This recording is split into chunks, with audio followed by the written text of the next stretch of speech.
청취자 여러분 안녕하십니까. YTN 라디오 수도권 투데이 장원석입니다. 내년 지방선거를 앞두고 예비 후보자들의 기싸움이 한창입니다. 경기도도 마찬가지인데요. 현직 도지사와 시장들 등 예비 후보들이 여러 정책을 두고 옳다 아니다 목소리를 내고 있습니다. 잠시 뒤 투데이 포커스에서는 양기대 광명시장 연결해서 도내 여러 이슈에 대해 이야기 나눠보겠습니다.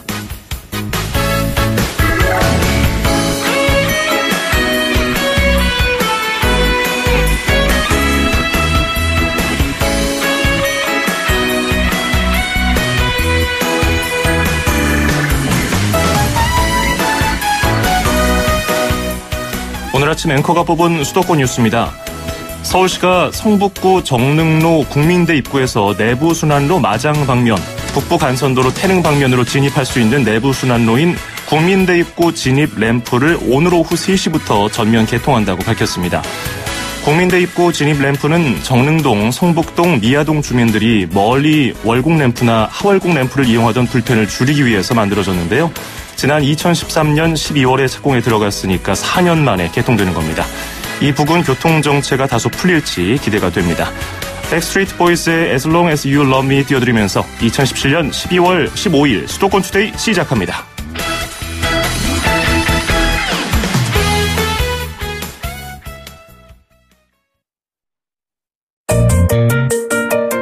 음악과 수도권 뉴스가 한방에 수도권 전문 방송 수도권 투데이.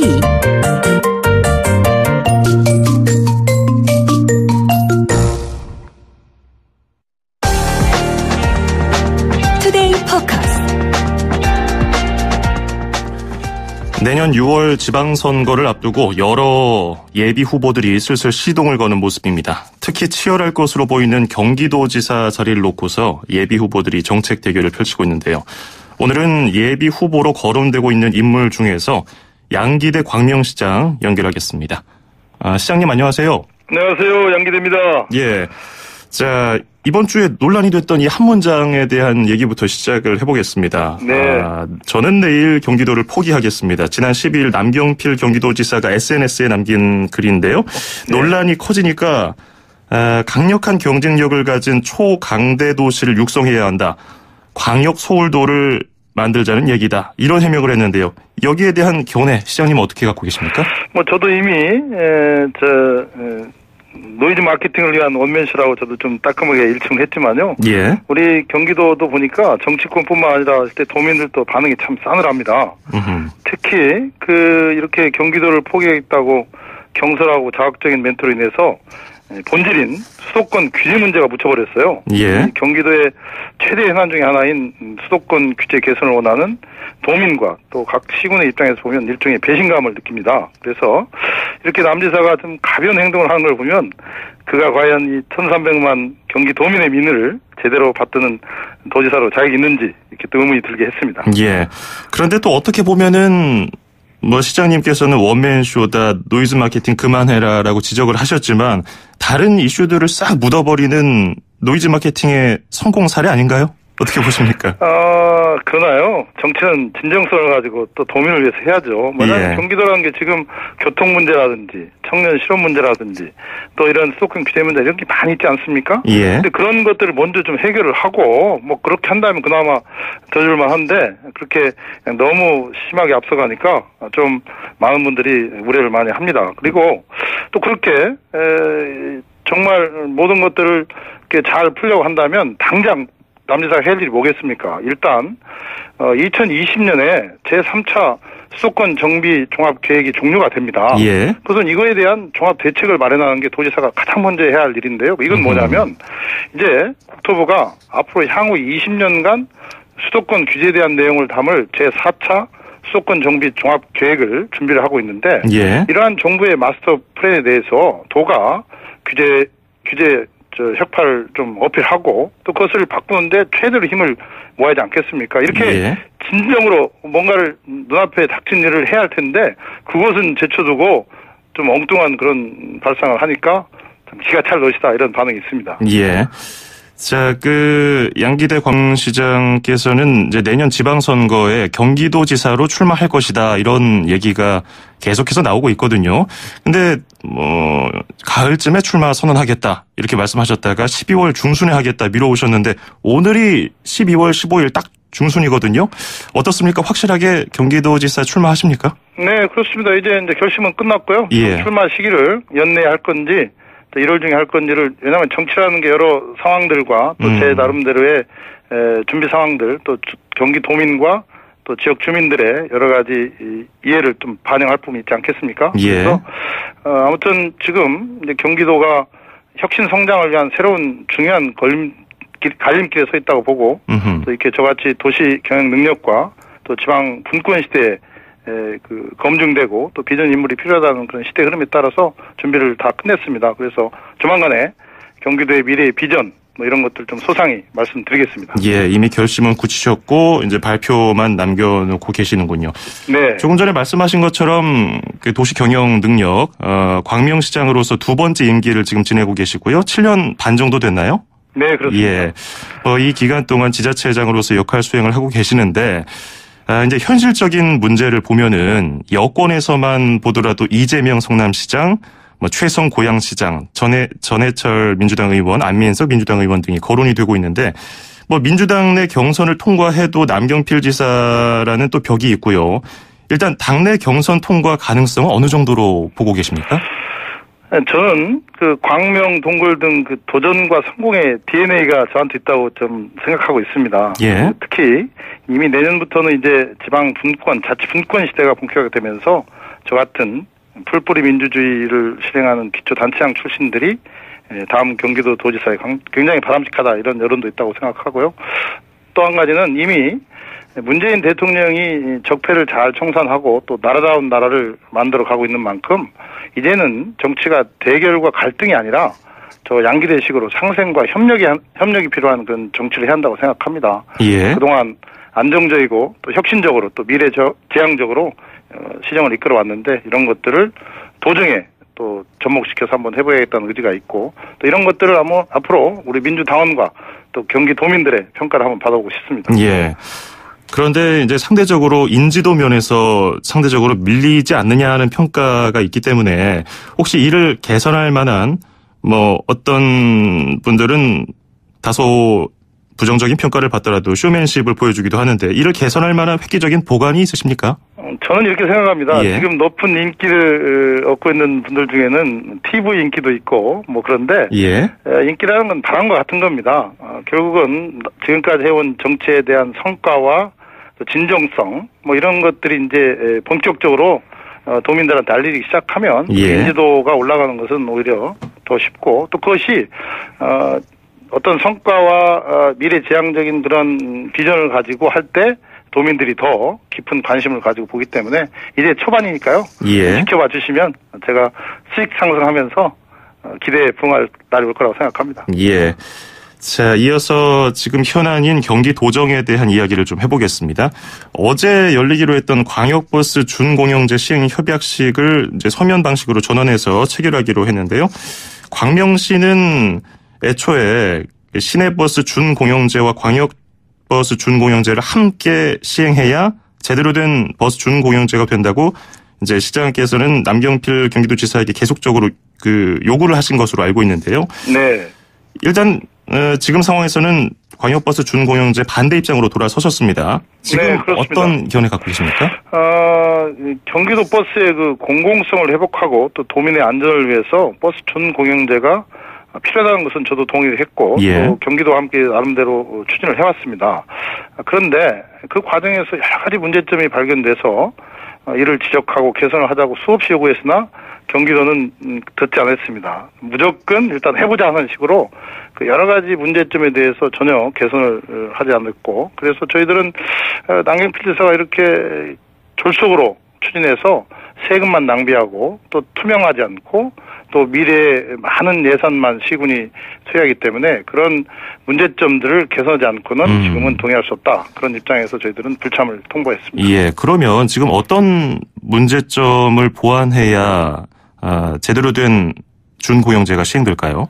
자, 우선은요, 이게 가장 중요한 것은 버스 준공영제를 하면 경기도만 해도 수천억 원이 들어갈 그런 예정입니다. 예. 그렇다면 이 재정 지원 규모를 결정할 표준 운송 원가제라는 게 있습니다.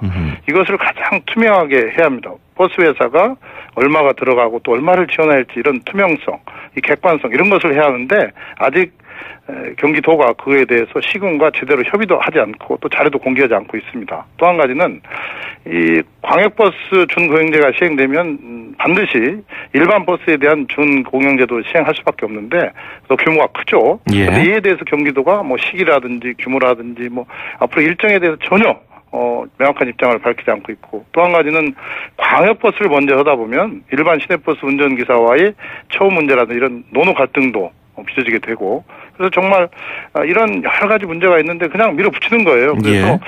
이게 지금 버스 준공영제가 정말 제대로 추진 안 되는데 그냥 남경필지사가 내년 선거를 그냥 한 건지 그냥 밀어붙입니다. 이래서는 안 되지 않습니까? 그러면 지금 짧게 이 부분도 좀 들어보겠습니다. 도의회를 어쨌든 통과했으니까 내년 초부터 시행은 되는데 지자체 24곳 중에서 광명, 성남, 고양 포함해서 한 10곳 정도가 반대를 했습니다. 그래서 참여를 안 하는데 어떻게 하겠습니까? 지금 상황에서 가장 합리적인 방법은 뭘까요? 저는 이렇게 생각합니다. 우선은 이게 지금 도민들이 가장 불안해하는 게 안전 문제 아니겠습니까? 예.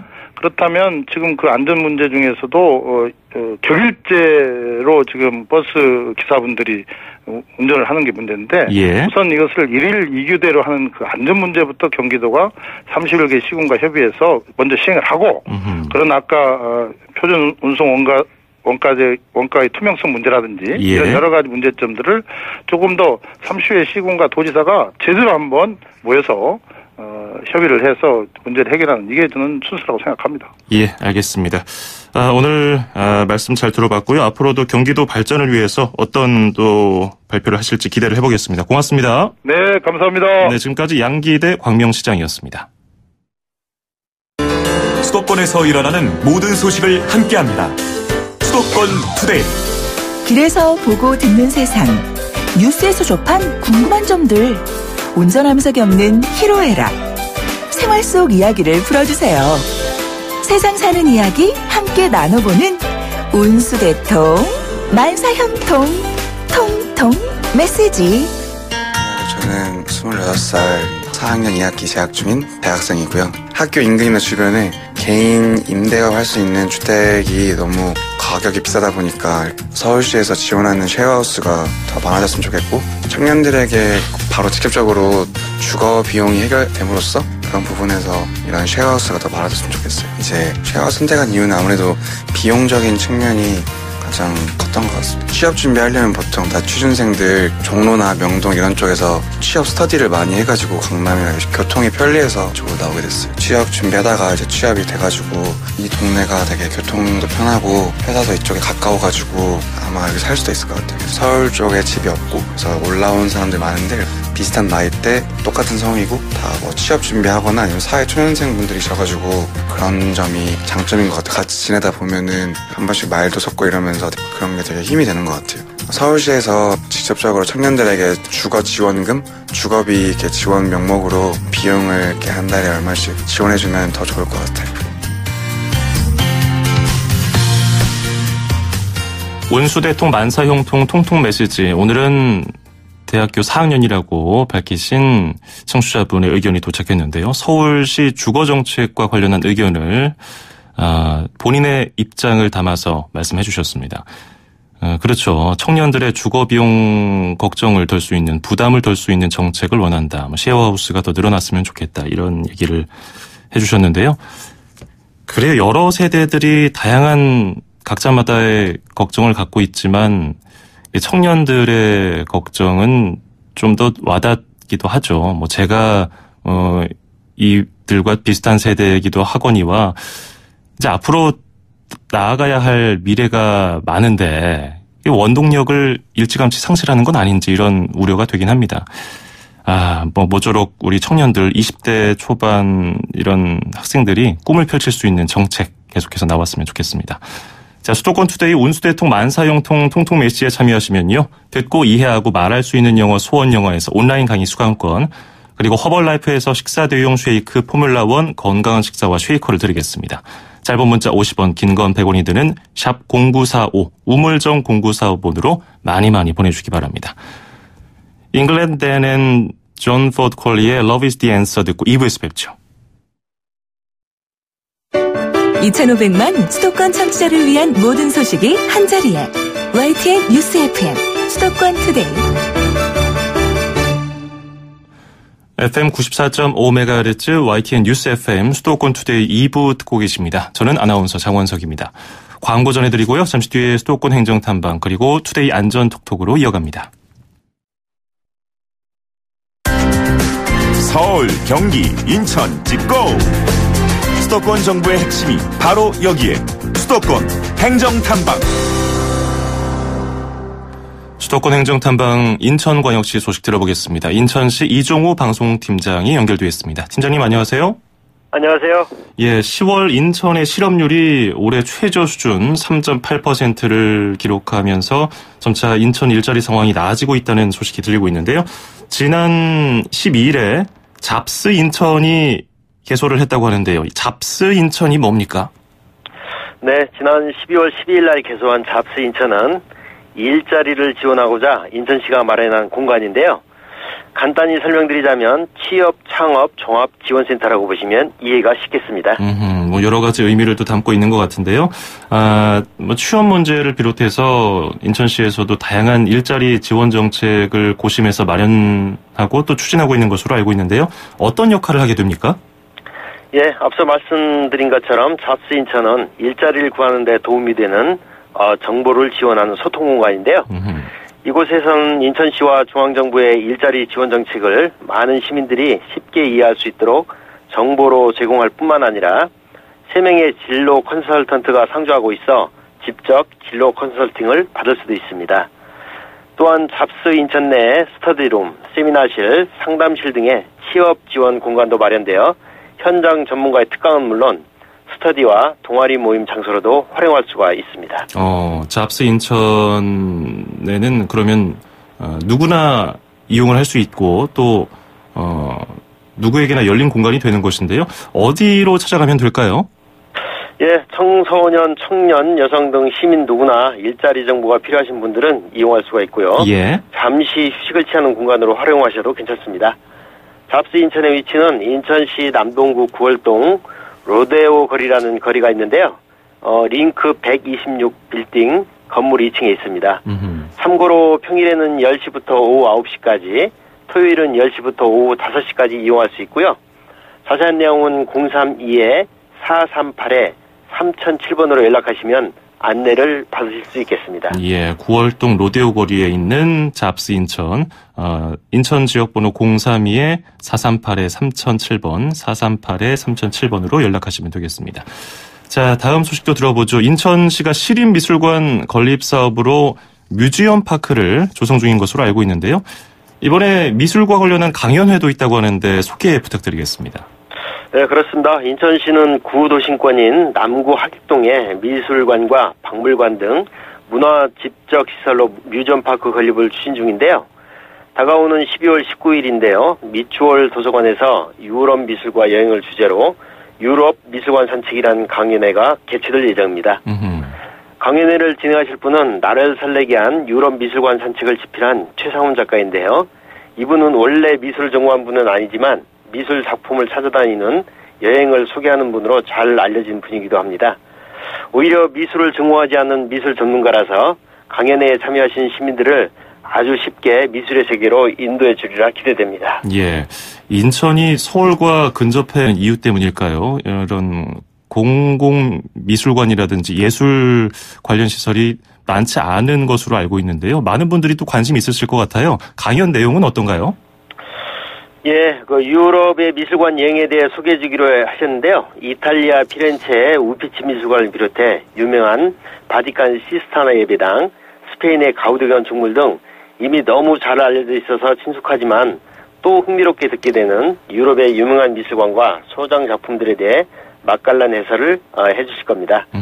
인천시는 그동안 앞서 말씀하신 바와 같이 공립미술관이 없어서 시민들께서 미술을 접할 수 있는 기회가 상대적으로 적을 수밖에 없었는데요. 이번 기회에 미술과 쉽게 친해져보는 계기가 될 것 같습니다. 이번 유럽 미술관 산책 강연회는 미추홀 도서관 강당에서 오는 19일 저녁 7시 30분부터 진행될 예정인데요. 프로그램에 참여하실 분들께서는 사전 참가 신청을 하시면 무료로 참여할 수가 있습니다. 참가 방법은 인천광역시 미추홀 도서관 홈페이지를 참고하시거나 전화 032-440-6663번으로 문의하시면 잘 안내해드리겠습니다. 예, 유럽 미술관 산책 미추홀 도서관 홈페이지나 지역번호 032-440-6663, 440-6663으로 문의하시기 바랍니다. 오늘 말씀 고맙습니다. 고맙습니다. 네, 지금까지 인천시 이종호 방송팀장이었습니다.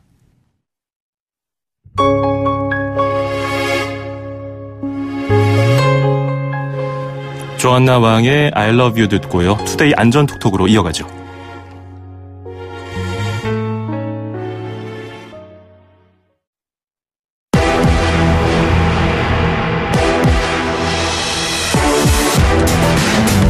투데이 안전톡톡.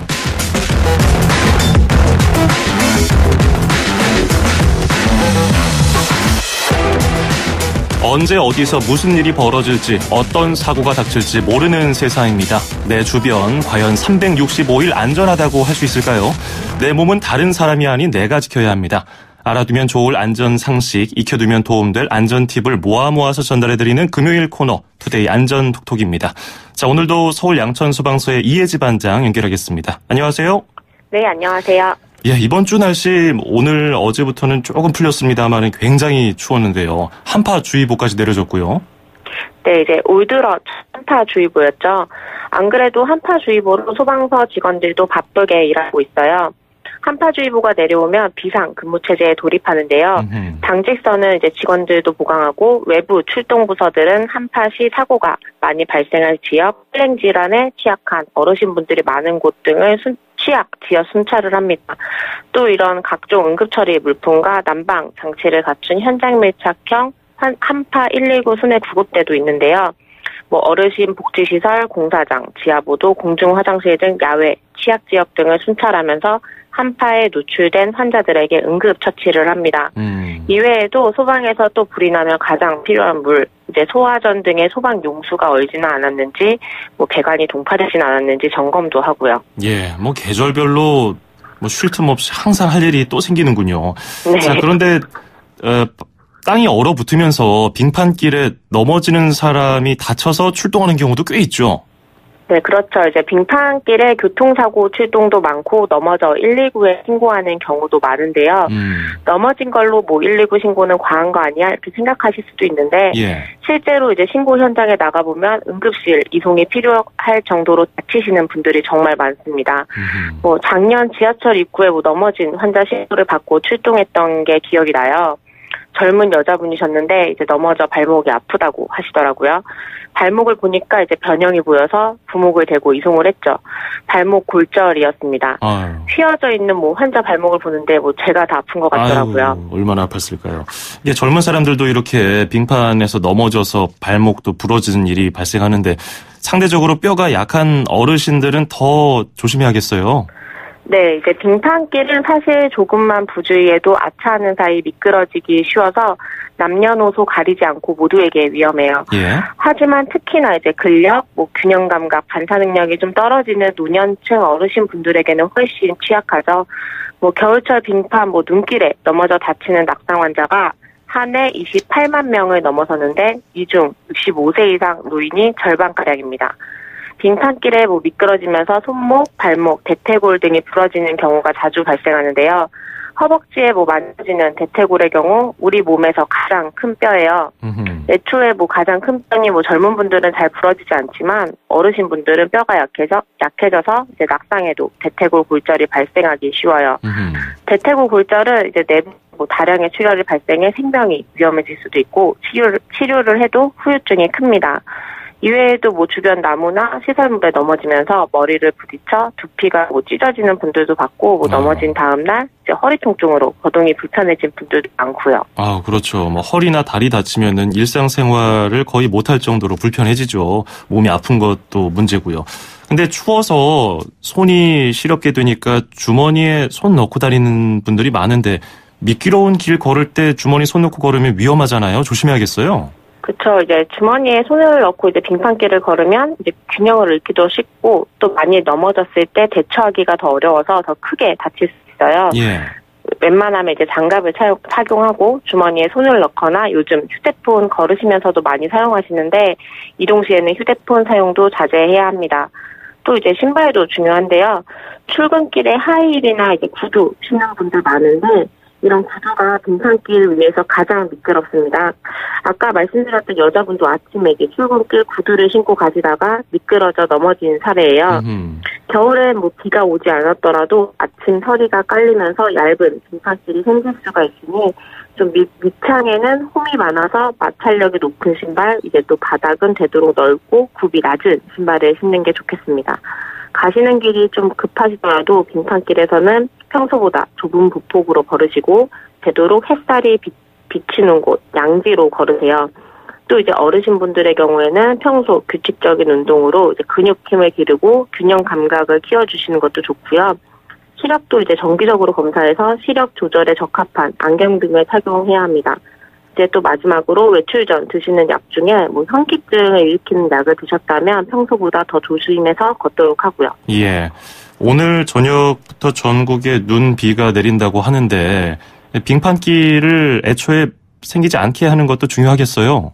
맞아요. 이제 눈이 내리는 날은 내 집, 뭐 가게 앞 눈은 내가 치우고, 이제 빙판이 생겼을 때는 또 염화칼슘, 모래 등으로 제설, 제빙을 철저히 해야 합니다. 제빙 제설 작업은요, 각 자치구청 민원실이나 도로관리팀에 요청하시면 돼요. 그렇군요. 자, 오늘은 여기까지 듣죠. 고맙습니다. 네, 감사합니다. 네, 지금까지 서울 양천소방서의 이혜지 반장과 함께 얘기를 나눠봤는데요. 전화 상태가 고르지 못했던 점 청취자분들의 양해 부탁드리겠습니다.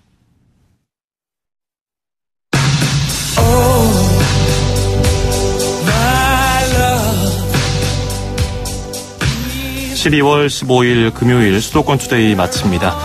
앞서 말씀드린 대로 오늘 밤부터 전국적으로 눈이나 비가 온다고 하죠. 피해 없도록 각별히 신경 써주시길 바라겠습니다.